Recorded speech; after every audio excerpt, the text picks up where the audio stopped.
Hello friends, स्वागत है आपका हमारे इस यूट्यूब चैनल पायल लर्निंग हब में। तो आज मैं लेके आई हूँ हिंदी ग्रामर का सबसे इम्पोर्टेंट टॉपिक, जिसका नाम है रस के प्रकार। तो पिछली वीडियो में हमने रस के बारे में पढ़ा था, रस की परिभाषा और उसके अंगों के बारे में हमने जाना था। अब इस वीडियो में हम जानेंगे रस के प्रकार क्या होते हैं और उनके स्थायी भाव क्या होते हैं। रस के प्रकार एवं उनके स्थायी भाव। रस के 10 प्रकार होते हैं और उसके 10 ही स्थायी भाव होते हैं। ये है रस और उनके स्थायी भाव। तो सबसे पहले हम जानेंगे श्रृंगार रस के बारे में। श्रृंगार रस और उसका स्थायी भाव। श्रृंगार रस का स्थायी भाव क्या होता है? श्रृंगार रस का स्थायी भाव होता है रति। रति मतलब प्रेम। और अगला है हमारा हास्य रस। हास्य रस का स्थायी भाव होता है हास अर्थात हंसी। अगला है हमारा करुण रस। करुण रस का स्थायी भाव होता है शोक। शोक मतलब दुख। करुण रस के बाद आता है वीर रस। वीर रस का स्थायी भाव होता है उत्साह। वीर रस के बाद आता है हमारा भयानक। भयानक रस का स्थायी भाव क्या होता है? भय। भय अर्थात डर। अगला है हमारा रौद्र रस। रौद्र रस का मतलब होता है क्रोध, अर्थात रौद्र रस का स्थायी भाव होता है क्रोध। इसके बाद आता है हमारा भीभत्स्य रस। भीभत्स्य रस का स्थायी भाव होता है जुगुप्सा अर्थात घृणा। इसके बाद आता है अद्भुत रस। अद्भुत रस का स्थायी भाव होता है विस्मय। विस्मय मतलब आश्चर्य। इसके बाद आता है हमारा नवा रस, जिसका नाम है शांत रस। शांत रस का स्थायी भाव होता है निर्वेद। फिर अगला और लास्ट आता है हमारा वात्सल्य रस, जिसका स्थायी भाव होता है स्नेह। स्नेह अर्थात वात्सल्य प्रेम। तो फ्रेंड्स, ये हो गए हमारे 10 रस और उनके स्थायी भाव। अब इसके बाद हम जानेंगे एक एक रस की, प्रत्येक रस की परिभाषा और उसके प्रकार, उसका उदाहरण। तो उसके बाद जानेंगे हम प्रत्येक रस की परिभाषा, उसके प्रकार, उसके उदाहरण से लिखिए। तो सबसे पहले हमारा आता है श्रृंगार रस। सबसे पहले हम जानेंगे श्रृंगार रस के बारे में, श्रृंगार रस की परिभाषा और उसका उदाहरण। तो सबसे पहले हमारा क्वेश्चन आता है श्रृंगार रस की परिभाषा उदाहरण सहित लिखिए। क्या है श्रृंगार रस की परिभाषा? सहृदय के हृदय में स्थित रति नामक स्थायी भाव का जब विभाव, अनुभाव और संचारी भाव आदि से संयोग होता है, वहाँ श्रृंगार रस की निष्पत्ति होती है। सभी रसों की परिभाषा एक जैसी होती है, बस उनके स्थायी भाव अलग अलग होते हैं।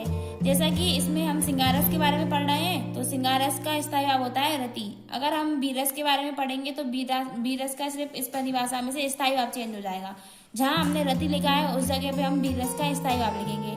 वीर रस का स्थायी भाव होता है उत्साह, मतलब सहृदय के हृदय में उत्साह नामक। अगर हम करुण रस के बारे में जानेंगे तो उसमें हम बदल देंगे स्थायी भाव, करुण रस का स्थायी भाव लिख देंगे। जैसे कि सहृदय के हृदय में शोक नामक स्थायी भाव का जब विभाव, अनुभाव एवं संचारी भाव आदि से संयोग होता है, तो वहाँ करुण रस की निष्पत्ति होती है। तो ऐसे ही परिभाषा एक जैसी रहेगी, बस हमें उनके स्थायी भाव को बदलना है। तो आई होप गाइस आपको ये समझ में आया होगा। तो चलिए आगे बढ़ते हैं। आगे हम जानेंगे श्रृंगार रस के प्रकार के बारे में। श्रृंगार रस के 2 प्रकार होते हैं। पहला होता है संयोग श्रृंगार और दूसरा होता है वियोग श्रृंगार। तो फ्रेंड्स, अब हम जानेंगे, पढ़ेंगे संयोग श्रृंगार के बारे में। संयोग श्रृंगार क्या होता है और उसका उदाहरण क्या होता है। संयोग श्रृंगार किसे कहते हैं? जहाँ नायक नायिका के सौंदर्य तथा प्रेम संबंधी अवस्था को संयोग श्रृंगार कहते हैं, अर्थात जहाँ नायक नायिका के मिलने का वर्णन होता है उसे संयोग श्रृंगार कहते हैं। मतलब इसका मतलब है कि जहाँ नायक नायिका के मिलने का वर्णन होता है, जहाँ नायक नायिका मिलते हैं, उसे संयोग श्रृंगार कहते हैं। इसका उदाहरण है, राम के रूप को निहारती जानकी कंगन के नग की परछाई, याते सब सुध भूल गई कर टेकी रही पर टारत नाही। अब अगला है हमारा वियोग श्रृंगार। वियोग श्रृंगार किसे कहते हैं? जहाँ नायक नायिका के विरह का वर्णन होता है, वहाँ वियोग श्रृंगार कहलाता है। अगला है वियोग श्रृंगार। वियोग श्रृंगार किसे कहते हैं? जहाँ नायक नायिका के विरह का वर्णन होता है, वहाँ वियोग श्रृंगार कहलाता है। अर्थात जहाँ नायक के नायिका से बिछड़ने का वर्णन किया जाता है, वहाँ वियोग श्रृंगार होता है। जहाँ नायक नायिका से बिछड़ रहा होता है, उसे वियोग श्रृंगार कहते हैं। अब हम जानेंगे वियोग श्रृंगार के उदाहरण को। उदाहरण क्या है इसका? हे खग, हे मृग, हे मधुकर सेनी, क्या तुम देखी सीता मृग नैनी। ये हो गया है हमारा वियोग श्रृंगार का उदाहरण। अब हम आगे बढ़ते हैं। अब अगला रस है हमारा हास्य रस। हास्य रस की परिभाषा उदाहरण सहित लिखिए। हास्य रस की परिभाषा क्या है? सहृदय के हृदय में हास्य नामक स्थायी भाव का जब विभाव, अनुभाव एवं संचारी भाव से संयोग होता है, वह हास्य रस कहलाता है। हास नामक स्थायी भाव मतलब हास का अर्थ होता है हंसी। जब हंसी नामक स्थायी भाव का विभाव अनुभाव और संचारी भाव से संयोग होता है तो वह हास्य रस कहलाता है। हास्य रस का उदाहरण क्या है? वीर हूँ महावीर हूँ, कागज को मोड़ देता हूँ, गुस्सा आ जाए तो पापड़ को तोड़ देता हूँ। ये हो गया है हमारा हास्य रस। अगला है हमारा वीर रस। वीर रस की परिभाषा उदाहरण सहित लिखिए। वीर रस किसे कहते हैं? हृदय के हृदय में स्थित उत्साह नामक स्थायी भाव का जब विभाव अनुभाव एवं संचारी भाव आदि से संयोग होता है वहाँ वीर रस की निष्पत्ति होती है। हृदय के हृदय में स्थित उत्साह नामक उत्साह मतलब होता है जैसे खुशी प्रकट करना।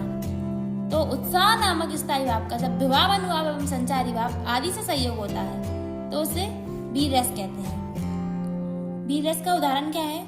बुंदे लो हर बोलो के मुंह, हमने सुनी कहानी थी, खूब लड़ी मर्दानी वह तो झांसी वाली रानी थी। तो ये हो गया हमारा वीर रस। अब हम अगले रस के बारे में पढ़ेंगे। अगला है हमारा रौद्र रस। रौद्र रस की परिभाषा उदाहरण सहित लिखिए। तो रौद्र रस की परिभाषा क्या है? हृदय के हृदय में स्थित क्रोध नामक स्थायी भाव का जब विभाव अनुभाव एवं संचारी भाव आदि से संयोग होता है तो वहाँ रौद्र रस की निष्पत्ति होती है। रौद्र का स्थायी भाव क्या है? क्रोध। अर्थात क्रोध नामक स्थायी भाव का जब विभाव अनुभाव एवं संचारी भाव आदि से संयोग होता है तो वह हमारा रौद्र रस कहलाता है। रौद्र रस का उदाहरण क्या है? श्री कृष्ण के सुन वचन अर्जुन क्रोध से जलने लगे, सब शोक अपना भूलकर करतल युगल मनने लगे, संसार देखे अब हमारे शत्रु रण में मृत पड़े, करते हुए यह घोषणा वे हो गए उठकर खड़े। तो ये हो गया है हमारा रौद्र रस। अब हम अगले रस के बारे में पढ़ेंगे। अगला है हमारा करुण रस। करुण रस की परिभाषा उदाहरण सहित लिखिए। करुण रस की परिभाषा क्या है? हृदय के हृदय में स्थित शोक नामक स्थायी भाव का जब विभाव अनुभाव एवं संचारी भाव आदि से संयोग होता है तो वह करुण रस की निष्पत्ति होती है, मतलब करुण रस कहलाता है। करुण रस का स्थायी भाव है शोक। शोक मतलब चिंता। तो यहाँ शोक नामक स्थायी भाव का विभाव अनुभाव एवं संचारी भाव आदि से संयोग होता है वह करुण रस कहलाता है। करुण रस का उदाहरण क्या है? उदाहरण है देख सुदामा की दीन दशा, करुणा निधि करुणा कर रोए, पान पराग को हाथ छुओ नहीं, नैनन के जल से पग धोए। अगला है भयानक रस। भयानक रस की परिभाषा उदाहरण सहित लिखिए। हृदय के हृदय में स्थित भय नामक स्थायी भाव का जब विभाव अनुभाव और संचारी भाव आदि से संयोग होता है वह भयानक रस की निष्पत्ति होती है। हृदय के हृदय में भय नामक स्थायी भाव मतलब भय अर्थात डर। डर नामक स्थायी भाव का जब विभाव अनुभाव एवं संचारी भाव आदि से संयोग होता है तो वहाँ भयानक रस की निष्पत्ति होती है। अब हम इसका उदाहरण देखेंगे। इसका उदाहरण है एक और अजगर ही राखी, एक और मृगराय, बिकल बटोही बीच ही परयो मूर्छा खाए। अगला है भिप्तश रस। भिप्तश रस की परिभाषा उदाहरण सहित लिखिए। हृदय के हृदय में घृणा नामक स्थायी भाव का जब विभाव अनुभाव और संचारी भाव आदि से संयोग होता है तो वहाँ भिप्तश रस की निष्पत्ति होती है। हृदय के हृदय में घृणा नामक स्थायी भाव से जब विभाव और अनुभाव एवं संचारी भाव आदि का संयोग होता है तो वहाँ भिप्तश रस की निष्पत्ति होती है। इसका उदाहरण है सिर पर बैठो काक, आंखों दो खात निकाल, खींचत जीव से यार, अति आनंद उर धारत। इसके बाद अगला है अद्भुत रस। अद्भुत रस की परिभाषा उदाहरण सहित लिखिए। हृदय के हृदय में स्थित विस्मय नामक स्थायी भाव का जब विभाव अनुभाव एवं संचारी भाव आदि से संयोग होता है तो वहाँ अद्भुत रस की निष्पत्ति होती है। इसका उदाहरण है पड़ी अचानक नदी अपार, घोड़ा कैसे उतरे पार, राणा ने सोचा इस पार तब तक चेतक था उस पार। राणा ने सोचा इस पार तब तक चेतक था उस पार। अगला है शांत रस। शांत रस की परिभाषा उदाहरण सहित लिखिए। हृदय के हृदय में स्थित निर्वेद नामक स्थायी भाव का जब अनुभाव विभाव एवं संचारी भाव आदि से संयोग होता है वहाँ शांत रस की निष्पत्ति होती है। शांत रस का उदाहरण है चलती चक्की देखकर दिया कबीरा रोए, दो पाटन के बीच में साबुत बचे न कोई। इसके बाद अगला है वात्सल्य रस। ये हमारा 10वां और आखिरी रस है जिसका नाम है वात्सल्य रस। वात्सल्य रस की परिभाषा उदाहरण सहित लिखिए। सहृदय के हृदय में स्थित स्नेह नामक स्थायी भाव का जब विभाव, अनुभाव एवं संचारी भाव आदि से संयोग होता है तो वहाँ वात्सल्य रस की निष्पत्ति होती है। वात्सल्य रस का उदाहरण क्या है? मैया मोरी मैं नहीं माखन खायो, ख्याल पर है ये सका सवई मेरी मेरो। तो फ्रेंड्स, आज का टॉपिक हम यही खत्म करते हैं। आई होप आपको ये समझ में आया होगा। अगर आपको कोई डाउट हो तो वो कमेंट सेक्शन में हमें बता देना, हम उसे क्लियर करने की पूरी कोशिश करेंगे। अगर आपको ये वीडियो पसंद आई हो तो वीडियो को लाइक करें, शेयर करें, चैनल को सब्सक्राइब करें। मिलते हैं नेक्स्ट वीडियो में नए टॉपिक के साथ। तब तक के लिए बाय बाय।